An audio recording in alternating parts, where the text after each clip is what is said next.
741, I want to talk. We got a budget crisis coming up in New Jersey. We have a battle that is coming to a head. June 30th is the budget deadline. And on both sides, both the Senate president and the governor, two different budgets, neither may be passed, but both call for new taxes. I want to bring in my friend Michele Siekerka from New Jersey Business and Industry. She has been very thoughtful on the research and the understanding and the discussion of what new taxes are going to do to our economy, specifically small businesses throughout New Jersey. Michele, welcome back to New Jersey 101.5. How are you? Hey, I'm great, Bill. Good morning. Good. So let me ask you, what is going on? Well, we do have a battle going on for sure. Yesterday the legislature passed a budget out that has a corporate business tax increase in it.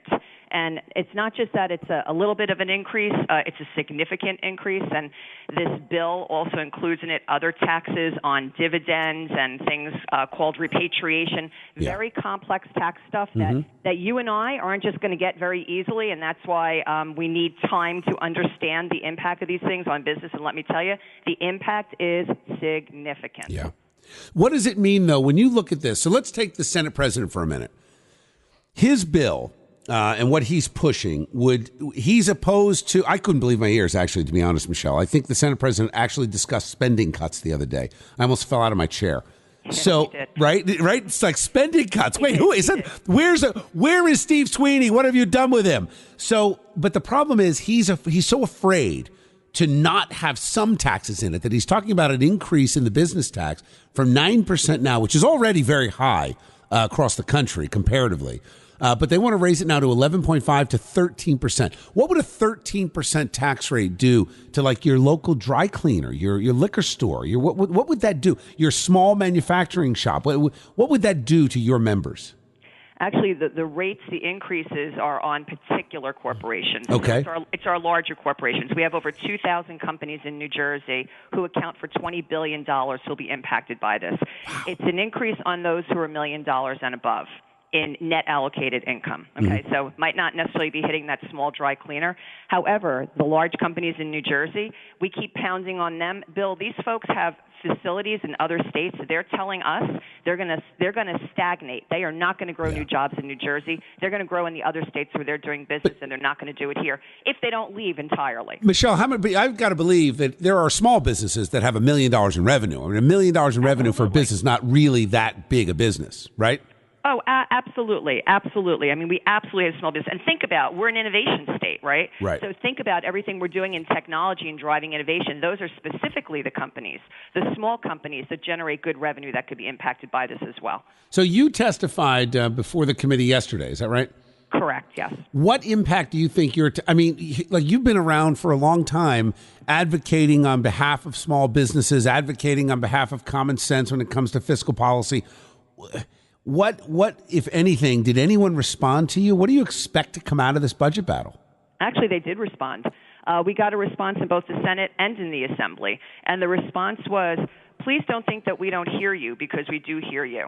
And we understand we have an affordability crisis, but we have a budget this year with gaps that we need to fill.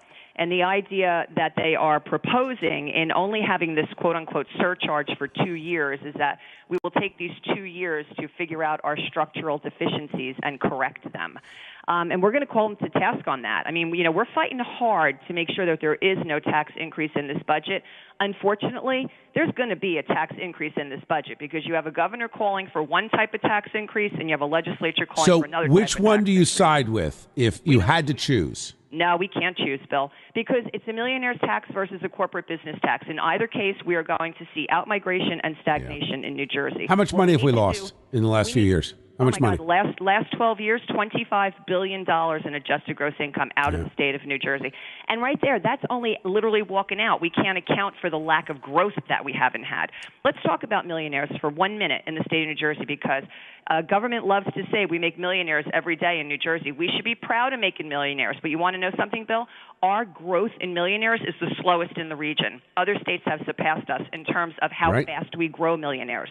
So, yeah, let's continue to grow them, but let's get that pace back to where we were before, because we're growing them at a slow rate because they're leaving. Well, I was going to say, because they leave. I have proposed this, and I'm out of time now, but I want to have you back, Michele, before the 30th. So if you can have to make some time for us next week, I'd love to talk to you again. But I really want to sit down and talk to you about my idea of a reverse millionaires tax that could apply to small business, that could apply to millionaires, to start attracting these very wealthy folks from other states and say, look, New Jersey's where we want you paying the taxes on that $500,000 to $1.5 million, and then we're going to give you a significant break once you get over that. And I really believe we could bring in billions of dollars in new revenue by attracting wealthy people to the state. And you can do it, right, without playing class warfare. Yes, let me just, an example, federal tax reform. Okay, the result of federal tax reform, first quarter 2018 saw the highest amount of capital expenses spent by companies across the United States.